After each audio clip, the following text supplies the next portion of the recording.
Hey! We're back. Well, I'm back.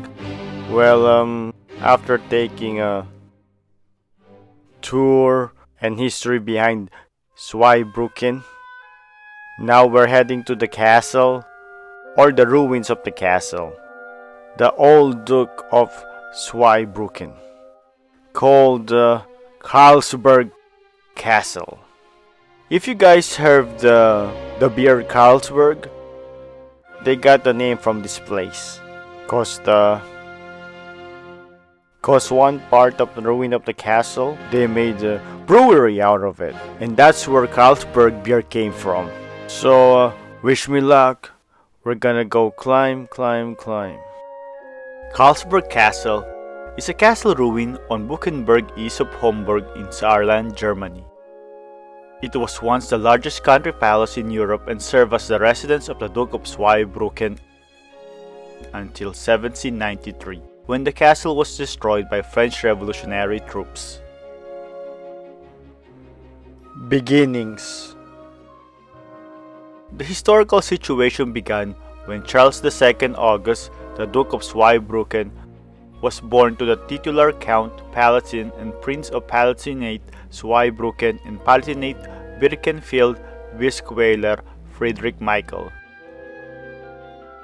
This means his father was the head of the House of the Palatinate Birkenfeld-Bisqueiler, a side branch of the House of Palatinate Zweibrücken-Birkenfeld, which was also a side branch of the Ducal House of the Palatinate Zweibrücken, which itself was a side branch of the House of the Wittelsbach Palatinate, which also held the title of the Elector of the Palatinate of the Rhine, and was the Protestant branch of the House of the Wittelsbach.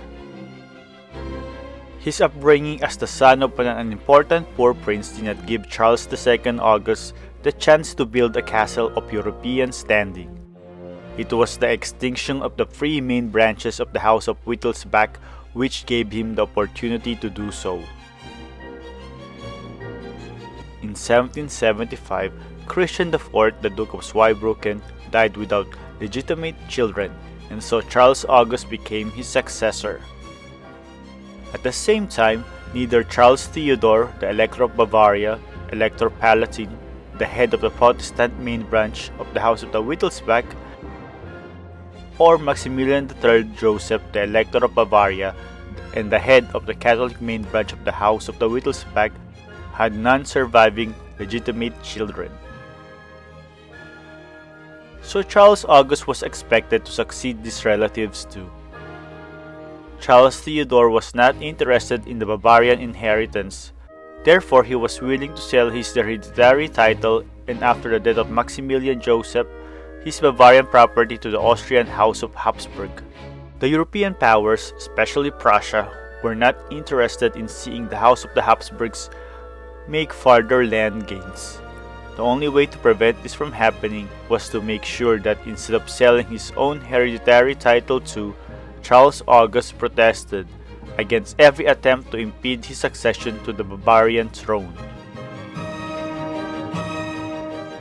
To ensure this, Charles August received financial support from European powers such as France and Prussia, part of the demonstration of his position as the inheritor of the electorate of the Palatinate in Bavaria was an extensive holding of court.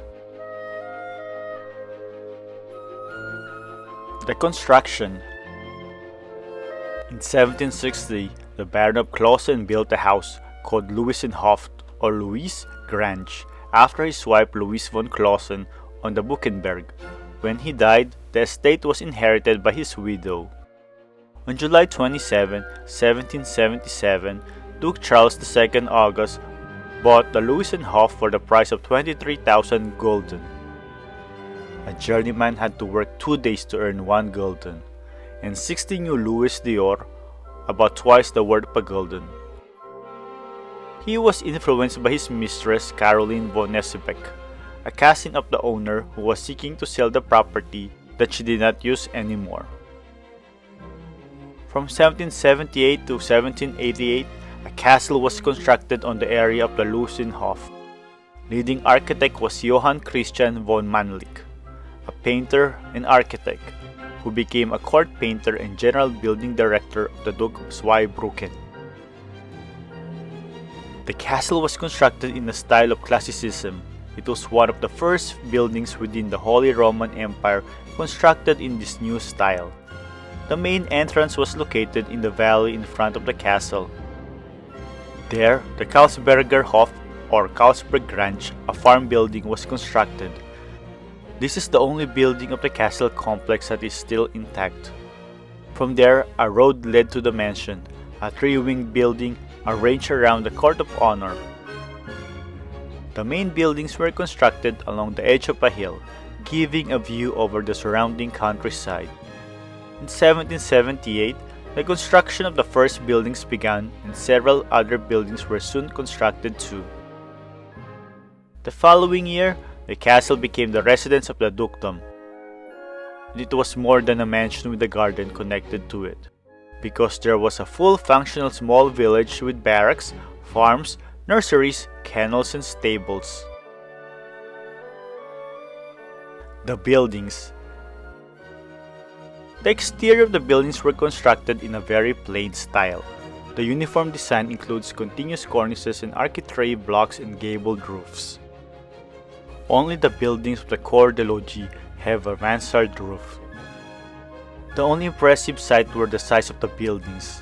The right side of the main complex of the buildings has a length of 1250 meters, thus creating the largest country palace of Europe. As for the interior, it is mainly created by the purveyors to the court of the French king. Other source was that the other Zweibrücken castle's furniture was brought to the Karlsberg. Most of the elaborate carved and gilded furnitures and plankings were created by the French court cabinet maker Georges Jacob. Sculptures were produced by the French sculptors François-Joseph Duret and Martin-Claude Manot. The silverware was created by Jean-Jacques Christin in Strasbourg, and the drapery came from Lyon. The Cour de Logis was 42 meters. The staircase was one of the biggest of the Baroque period. The main piece of the show bedroom was a bed, a la Romaine, which was the archetype of following furnitures of the kings of France. Before it was delivered to Homburg, the parade bed was exhibited to the studio of the Gilder Menage, where it cost a steer. Today, main parts of the furnitures of this room can be found at the Munich residence and the Berchtesgaden castle. The gardens. It can be divided into three separate parts: the park of the castle, the Karlslust, and the Hirschwurstloch. While one can assume a strong Baroque influence in the grounds directly to the castle, the Karlslust, which was created in a valley formerly called Devil's Hole, because of the wild landscape, is more of an English landscape garden. The creator of the garden cannot be precisely determined. There was probably just a little overall plan for the gardens as there was for the palace. Manlik reports in his memoir that he had provided various designs for individual garden scenarios. According to his own statements, Friedrich Ludwig von Schell also worked for the Duke of the Zweibrücken twice without specifying the exact words. The Zweibrücken court gardener Johann Ludwig Petri was also involved in the planning, as well as Ernest August Bernard Petri and Bernhard Petri, who both served as court gardeners in the Karlsberg. At the time, there was also the ducal chestnuts. It was part of the Karlsluster's garden. The trees were planted in the time of the Duke Karl II August and survived the destruction of the castle. Unfortunately, they fell victim to the Hurricane Wiebke in 1990. There was also Chisfleck Pavilion, a beautiful building in Karlslust. The original name and usage is unknown today. Until the excavations on the Karlsberg in the 1950s, these ruins were called chapels. The pavilion is a Turkish-style building which is a combination of the Great Cascade, which form one of the highlights of the Karlslust. A fireworks explosion in December 19, 1785 killed several people. The big cascade has 10 slopes of 1.5 meters in height and a steep area of 10 by 10 meters. Not from the starting basin of the cascade, the remains of the big basin for the feeding of the cascade can still be seen. The Baron Kennel, a circular ring with 19 semicircular cages in a box, is called the Baron's Winger. In the center is a moat with a square island in which a pavilion stood. The facility was no by means any bare kennel as it popularly known, rather the small stalls were aviaries. Schwanenwehr. The three swan ponds are located in the center of the Karlsloss Valley. The highest round pond is the Stilling Basin of the large cascade. It is followed by two other ponds. The complex is completed by a burial mound on which there was a ruin. In the center of the burial mound is a niche that used to be lined with shells and contained a spring. Like the fountain in the swan ponds, this spring was fed via a large cascade. The burial mound, like the dam between the ponds, is covered with boulders.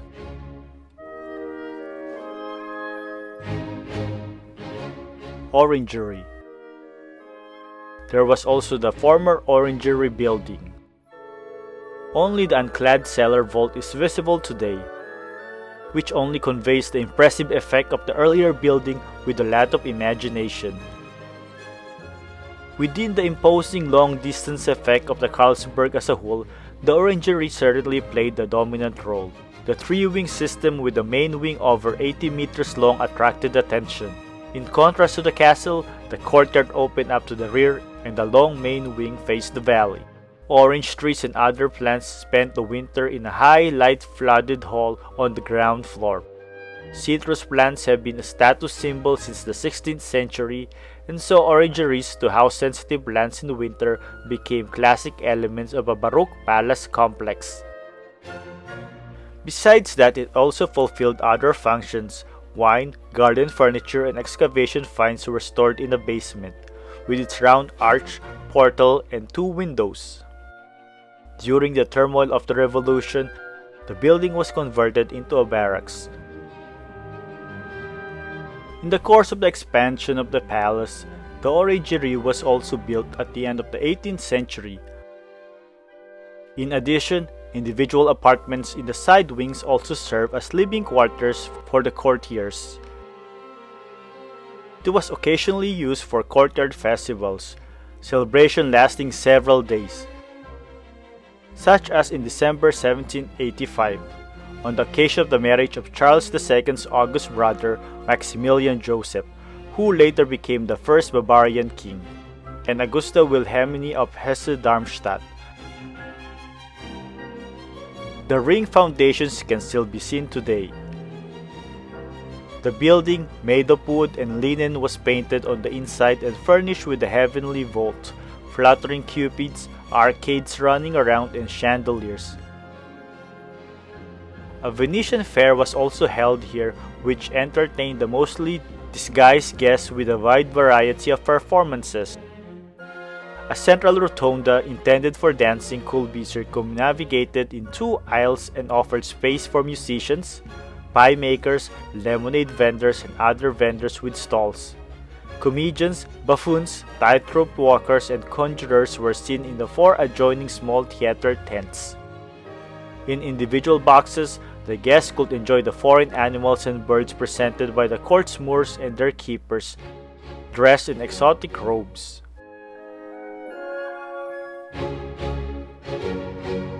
A love affair. Our Duke had an affair with Marie Antoinette's sister, but it was a forbidden love affair, which didn't end up so good. Her mother, Empress Maria Theresa, deemed him of insufficient rank to marry the Archduchess Maria Amelia, and so was her older brother, Emperor Joseph II of Austria. She ended up marrying Ferdinand the Duke of Parma, the grandson of the French King Louis XV. This decision not only permanently embittered Charles against the Empress and Austria, but also Maria Amelia against her mother. As for Charles August, in 1774, he married Maria Amelia of Saxony, the daughter of Friedrich Christian, the Elector of Saxony, and their only child, Charles August Friedrich, died at the age of 8 on August 21st, 1784. Destruction. After the outbreak of the French Revolution and the beginning of the First Coalition War of 1792 to 97, the Duke held a neutral position in relation to the revolutionary government of France. The Dukedom of Zweibrücken had a close relationship to France. As a compensation for this policy, the Duke was granted neutrality by the French government. Because of this guarantee, unlike other princes, the Duke stayed with his dukedom, close to the French territory and the French armies. After the execution of Louis XVI, Charles August was to be put on trial in front of a revolutionary tribunal, which would have been mean his death. Before French troops could arrest him, he was warned by a nearby farmer and was able to escape to Mannheim, to live in his castles of Mannheim and Rohrbach near Heidelberg. Within the next 6 months, French and Prussian troops alternately gained control of the region around the castle. Protected by the Prussian army, the equipment was transported to Mannheim too. When the French troops capitulated in Mainz, the relief troops retired back home to France, leaving the region. They were allowed to plunder the nearby villages and the residents of the castles. The residents of the Karlsburg suffered the most from these consequences. They lost their property to the looting and their housing to the destruction. On the eve of July 28, the French soldiers set fire to the main buildings. To be able to do so, about 100 cartloads of straw had to be transported from Metz. The fire did not destroy all of the buildings. The mansion was destroyed, but most of the service rooms and farming buildings were unaffected. Aftermath.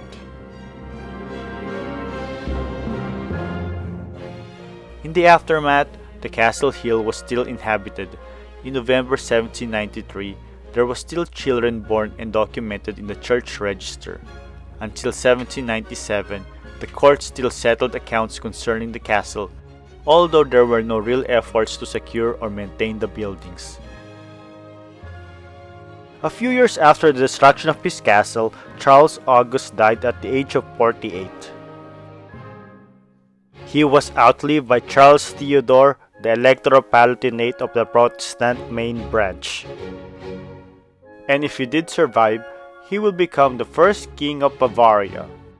But that role fell to his younger brother Maximilian I Joseph, who became king of Bavaria on January 1st, 1806. Without proper management, the buildings decayed even more.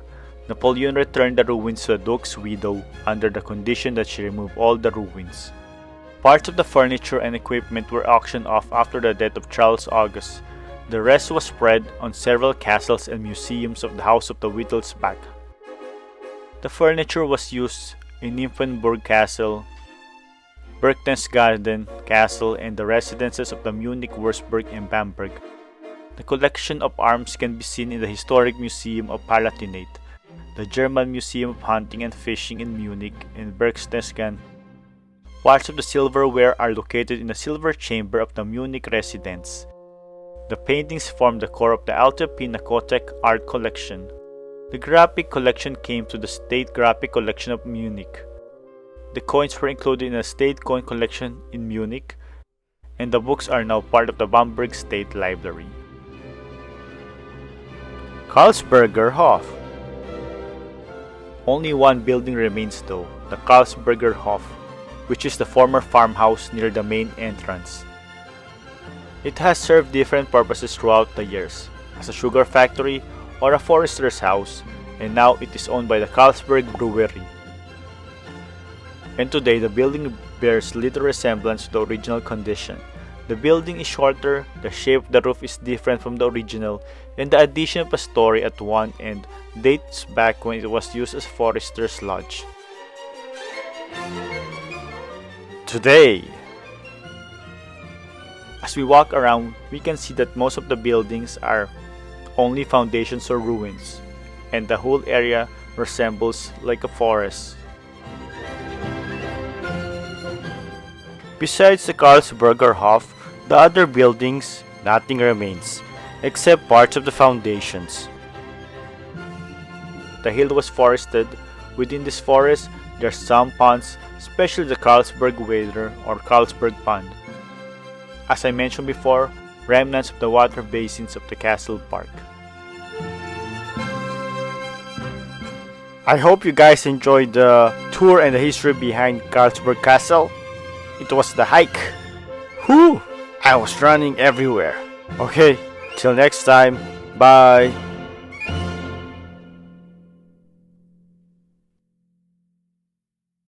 So guys, if you like our videos, please subscribe to our channel and feel free to comment.